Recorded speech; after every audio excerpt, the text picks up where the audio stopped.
Os estúdios da TV SPL têm a honra de receber hoje dois ícones do jornalismo da Zona Leste e, por que não dizer, até do Brasil. Hoje vou entrevistar aqui eu, Eugênio Canteiro Sanches e Francisco Canteiro Errada, meu pai e meu avô, respectivamente. É surpresa para eles, né? E vamos falar, essa entrevista é por causa dos 45 anos da Gazeta Penhense. E para começar, eu já vou perguntar para o seu canteiro aqui, como eu carinhosamente o chamo, como surgiu a ideia de fazer a Gazeta Penhense? A ideia da Gazeta Penhense surgiu de já existirem em alguns bairros de São Paulo jornais de bairro. Por exemplo, existia a Gazeta de Pinheiros, que era do deputado Lula Castanho, era um jornal de luta. Ele era também um deputado de luta também. E existiam também mais algum jornal, como por exemplo a Gazeta da Zona Norte, era do deputado Ari Silva, que foi comentarista de esporte e fundou também o jornal dele. Então existia mais algum jornal de bairro, mas de maior projeção eram esses dois aí, que eu me lembro assim, de momento, a Gazeta de Pinheiros e a Gazeta da Zona Norte. A Penha não tinha jornal, pelo menos sim um jornal que perseverante, um jornal periódico, que circulasse com regularidade, com seriedade, com compromisso. A Penha não tinha esse jornal. Então surgiu lá um rapaz chamado João Roberto, na nossa gráfica, uma gráfica pequena da do centro, que ele pensava em fazer um jornal, mas ele não tinha condições e coisas, mas ele não sabia nem como fazer, e também não tinha ali muito preparo cultural para poder escrever o jornal e assumir uma redação ou assumir uma responsabilidade. Então eu peguei o título que ele tinha pensado em lançar e lancei a Gazeta Penhense. A Gazeta Penhense, no começo, como todo jornal, ela dependia de publicidade, e a publicidade naquele tempo, jornal novo, pouco anunciante confia na eficiência do anúncio, no retorno dos anúncios. Mas eu trabalhava na Jornal Última Hora, eu era supervisor técnico do Jornal Última Hora, do Rio, São Paulo, e de certo modo a gente ajudava, do salário que eu ganhava na Última Hora, eu ajudava a custear o papel, as despesas principais do jornal, que era papel e gráfico. Tinha que bancar o jornal para eles poderem sair. Tinha que bancar o jornal. Durante algum tempo a gente teve que bancar o jornal. Depois o jornal foi evoluindo, apareceu já pessoas aqui interessadas também em dar um apoio, por exemplo, o vereador José Bustamante, que na ocasião ele se prontificou até a ceder uma sala para o jornal na Avenida Penha de França, e o jornal passou a ter sua redação e seu escritório comercial. E assim foi indo, assim o jornal veio evoluindo aos poucos, isso foi em 1963, por aí. Já em 66, 67, o Eugênio já tinha terminado o colegial e já estava querendo fazer alguma coisa. E com quantos anos, cara, isso? É uns 17, 18 anos. Então ele começou também a gostar de escrever lá a fábula do sapo e outras coisas assim. Começou a gostar do jornal e começou a comparecer aqui. A gente morava no Ipiranga. Ele começou a dar presença aqui na redação da Penha de França, na sala que o José Bustamante cedeu para o jornal. Bem, agora deixa eu fazer a pergunta. Agora me diz, como é que era com 17 anos tá assumindo a redação de um jornal aqui na Penha? Era muito difícil, né? Porque o jornal de bairro já era uma coisa nova. E eu, com pouca idade, com idade de 17 anos, não inspirava muita confiança, né? Nos comerciantes, mesmo nos políticos locais, né? Eu me lembro que uma senhora, dona Yolanda, ela veio procurar o diretor do jornal e passou por mim umas 3, 4 vezes e estava esperando chegar o diretor do jornal. Depois que falaram que era eu, o diretor abriu assim, eu não acreditava que era a senhora. E por coincidência, essa Yolanda tinha conhecido o o meu pai, o seu Canteiro, lá em Bauru, que ela era de Bauru e transitava pela redação dos jornais lá do Correio da Noroeste. E aí, conversando com ela ficou sabendo que eu era filho do seu Canteiro, do seu Francisco Paquito, que ela tinha conhecido lá em Bauru. Mas era difícil eu representar o jornal, porque era muito jovem. E hoje, jovem ainda, o pessoal aceita. Naquele tempo, não. Havia uma resistência muito maior, né? Jornalista tinha que ser velho, de chapéu, de óculos e de bigode. Não era jornalista, não. E quem foram as pessoas nesse começo que mais te ajudaram nessa época que você lembra? Nessa época, o senhor Feliz Lacava, que era presidente do Clube Esportivo da Penha, o senhor Jorge João Carduz, que era presidente do Clube dos Lojistas da Penha, o senhor José Bustamante, Oscar de Oliveira Fraga. Eu fui fazendo uma amizade, né, com as principais lideranças, com os que dirigiam as entidades locais, o seu Abel de Matos Cabral, que era superintendente da Distrital Penha da Associação Comercial, e com os clubes da região, o Rúvio, o Armando Sanches, do Recreativo União de Vila Esperança, o seu Nenê da Vila Matilde. Ele foi começando, convidei com esse pessoal e eles começaram a entender que era um jornal para valer. O Gleides, do Ateneu Rui Barbosa, por exemplo, o professor Gleides, nos recebia sempre com muita simpatia. Ele, o professor Trama, que era o pai dele, diretor do Ateneu Rui Barbosa. E, seu Canteiro, e aí como que era deixar um garoto de 17 anos tomar conta do jornal? Como ele desempenhava o papel? Ele desempenhava com responsabilidade de adulto, né? Nessa época a gente não considerava um mocinho de 17 anos, considerava uma pessoa adulta e responsável. Ele já tinha uma certa cultura. E a par disso também nós contratamos o Moreira, um diretor comercial, que já era uma pessoa madura. Aparecido Moreira da Silva. Aparecido Moreira da Silva, que já tinha sido gerente da loja Sanja, tinha experiência de publicidade, de marketing, isso aí. Então isso foi escorando. A parte comercial ficou na mão de uma pessoa experiente. E a parte da redação ele foi tocando conforme podia.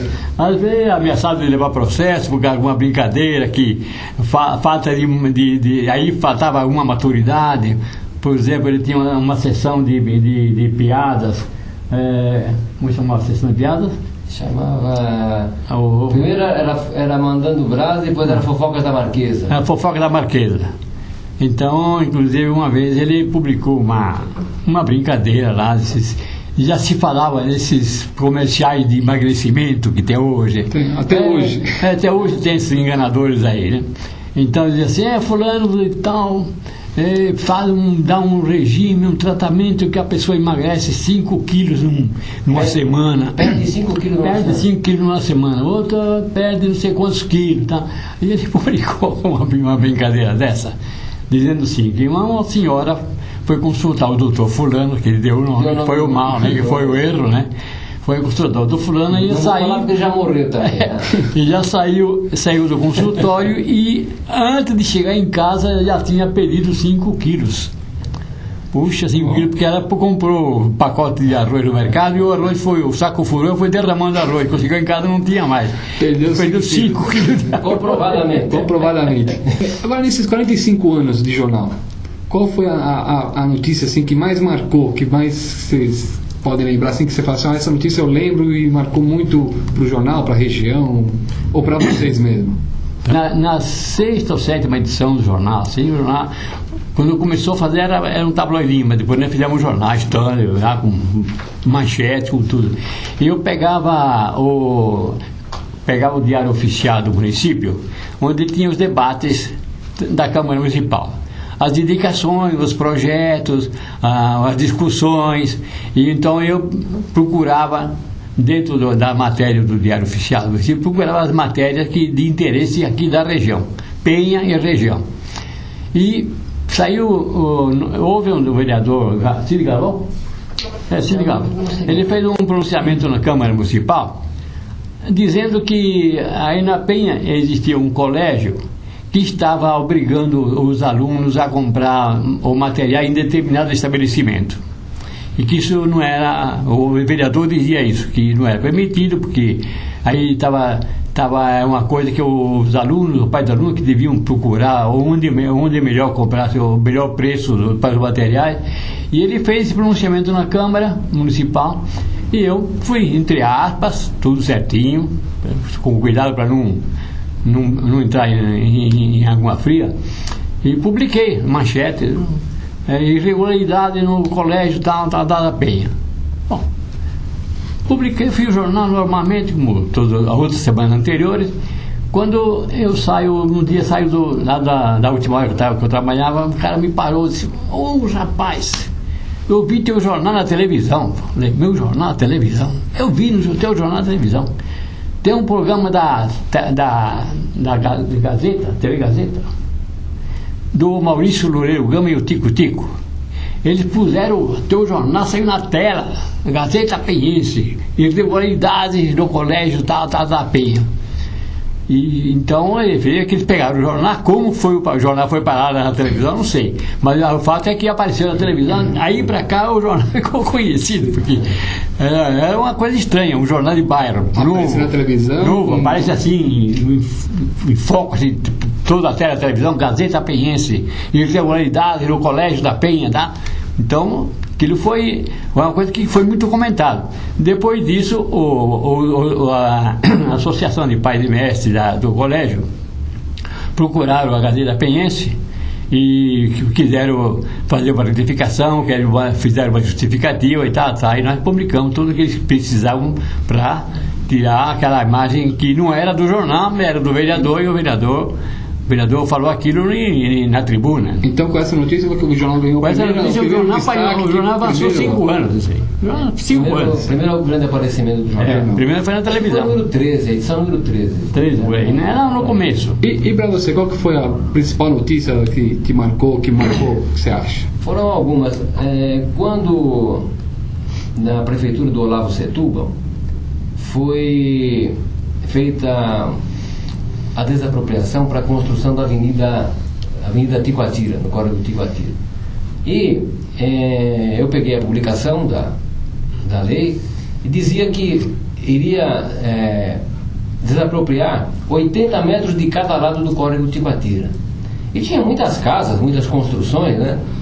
E quando a gente publicou a notícia foi uma bomba, porque muita gente achava que era um absurdo, que não iria acontecer isso nunca.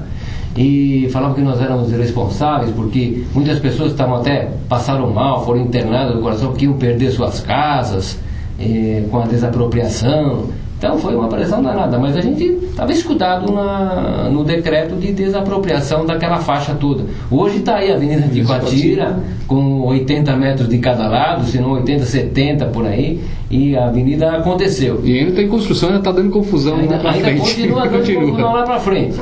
Mas essa foi uma das que repercutiu muito, e a gente deu assim como furo, porque só tinha conhecimento quem acompanhava as publicações do Diário Oficial e dos decretos, né? Outra foi quando foi autorizada a construção da Casa de Cultura da Penha, que hoje é o Teatro Martins Penha, Casa de Cultura, Teatro Martins Pena, Casa de Cultura, que foi na época do prefeito Faria Lima. A Penha não tinha uma biblioteca, os estudantes aqui tinham que se servir da biblioteca lá do centro da cidade, e nós tínhamos o Gilson Machado fazia uma coluna no jornal chamada Estudantes em Marcha. Nessa coluna ele concitava todas as entidades, todas as agremiações aqui da região, a colher assinaturas para solicitar essa biblioteca para o bairro da Penha. Então todas as escolas participaram, todo mundo participou, mas quem pedia mesmo semanalmente apoio para a construção era a coluna Estudantes em Marcha do Gilson Machado. Hoje o Gilson Machado é pastor da Igreja Batista da Penha, da Rua Caquito, e se lembra desse fato, e toda vez que a gente se encontra ele fala: se lembra da coluna que eu fazia? Eu falei, era movimentada. Então essas duas notícias marcaram outras tantas, né, que a gente conseguiu dar furo aí. Ultimamente nós demos uma aí a semana passada que 31 casos de dengue em São Miguel Paulista. Ninguém está levando isso em consideração. Daqui a pouco você vai ver o que vai acontecer. Bem, a Gazeta Penhense, 45 anos. a Gazeta Peniense gerou filhos, a Gazeta de São Miguel e o São Paulo Leste. Então hoje tem aqui o Francisco Canteiro, fundador da Gazeta Peniense, e, por que não dizer agora, o fundador dos outros dois jornais. Fala um pouco sobre o São Paulo Leste, sobre a Gazeta de São Miguel. A Gazeta de São Miguel surgiu da necessidade de São Miguel também ter um jornal com periodicidade regular. Existem alguns circulando na região, em São Miguel, até são bons jornais, mas não tem aquela periodicidade que é importante para uma publicação. Uma publicação só é considerada assim confiável se ela tem a data de circulação e circular naquela data. A periodicidade mantida, é uma das né? características que avaliam a qualidade de uma imprensa regular, né? Tiragem e periodicidade. Então, São Miguel prescindia dessa publicação e nós fizemos há 20 anos atrás a Gazeta de São Miguel. E para atender a população e as entidades e as agremiações da Zona Leste entre a Praça da Sé e o Tatuapé, nós lançamos o São Paulo Leste, o jornal São Paulo Leste, que tem aí, que são 12 ou 15 anos de circulação já. Então, com esses 3 jornais, com esses 3 títulos, a gente cobre uma área muito grande da Zona Leste. Eu falo que é uma grande fatia do bolo da capital, está comunicada, né, por essa mídia importante da Gazeta Peniense, Gazeta de São Miguel e São Paulo Leste. E agora temos a TV SPL também, TV né? SPL Mais um empreendimento que vocês estão vendo agora, vocês estão acompanhando o que é a TV SPL, não precisamos nem falar muito desse pedaço aí. A TV SPL é para acompanhar a modernização da imprensa e da comunicação, que se serve da transmissão, da teletransmissão, não só do papel escrito, mas da mensagem eletrônica, visível e auditiva, que esse veículo novo, a TV SPL, é mais um pioneirismo também, né? É o primeiro jornal de bairro, a primeira organização de bairro a ter um seu canal de televisão digital, que é a novidade que vem aí pela frente. Bem, agora, seu Canteiro, há 45 anos atrás, quando começou a circular a Gazeta Peniense, imaginava que um dia chegaria a ter um conglomerado de 3 jornais, uma TV, ter os filhos, os netos trabalhando na empresa? A gente, ao fazer o jornal, a Gazeta Peniense, a nossa Gazeta Peniense, e começar a dar os primeiros passos, não podia ter a perspectiva que é hoje uma organização que, graças ao esforço dele, dedicação e os sacrifícios porque deve ter passado de ordem financeira, de ordem até de trabalho, e ter também agora ao lado dele os filhos, o Marcelo, o Marcelo da televisão, e o Márcio, que ele está no marketing aí vendendo coisas, trabalhando dia e noite para que isso progrida cada vez mais, se firme cada vez mais no conceito do comércio do bairro, da população do bairro e da região. Porque hoje o Gazeta Peniense é um jornal regional. A gente dizia Gazeta Peniense, Jornal da Penha. Não é o Jornal da Penha. Hoje é um jornal regional. E você, Eugênio? Quando começou lá com 17 anos, imaginava isso? Não, a gente pensava que o jornal de bairro ia ser sempre pequeno, sempre bem restrito aos limites do bairro, né?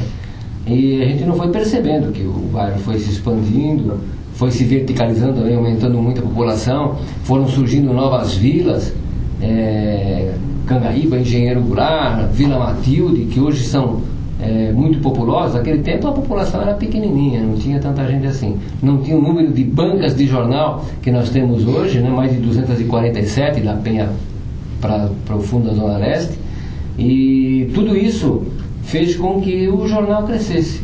Os próprios jornaleiros cobrando a chegada do jornal, né, fazendo questão que a sua banca tenha também a Gazeta Peniense, além dos outros jornais diários. Isso foi puxando a gente e obrigando cada vez mais a aumentar a tiragem, aumentar a circulação e crescendo. E nós temos que dizer uma coisa muito importante. Nós tivemos muita sorte sempre com os funcionários que nós tivemos, né? o pessoal que esteve na direção, os que trabalharam na redação, na distribuição. Não sei se é o jeito carinhoso da gente de tratar as pessoas. Nós sempre tivemos junto com a gente trabalhando pessoas dedicadas e que vestem a camisa da empresa, que gostam da empresa, que se realizam trabalhando aqui. Isso aí eles estão aí para falar. E isso foi um dos fatores assim, principais do desenvolvimento do jornal. Gente que gosta do jornal, gente que gosta de conviver com a gente, e a gente transforma essa casa aqui de trabalho numa casa de convívio alegre, salutar. De vez em quando as brincadeiras ultrapassam até os limites, mas a gente sabe que o pessoal está trabalhando há muito tempo, às muitas horas, às vezes no fechamento da edição, e precisa desse relax aí, dessa descontração para poder aguentar o ritmo de serviço que às vezes sobrecarrega a cada um dos funcionários. Então... Bem, 45 anos de história, a gente ficaria aqui falando horas e horas, várias histórias, né? Tem história do Jornal da Copa, que o seu canteiro contou já pra mim, que esperou, acabou o estado do jogo para sair o jornal pra rua, foi furo. Bem, vamos terminando por aqui então essa entrevista aqui que eu tentei substituir, e abro vocês para considerações finais, como você faz em todas as entrevistas. Bom, eu queria dizer que hoje, para nós da Gazeta Penhense e para a Penha, é um dos dias mais felizes do ano, porque nós plantamos uma semente muito pequenininha, e essa semente germinou, cresceu, deu frutos e continuará dando frutos ainda, se Deus quiser, por muitos e muitos anos.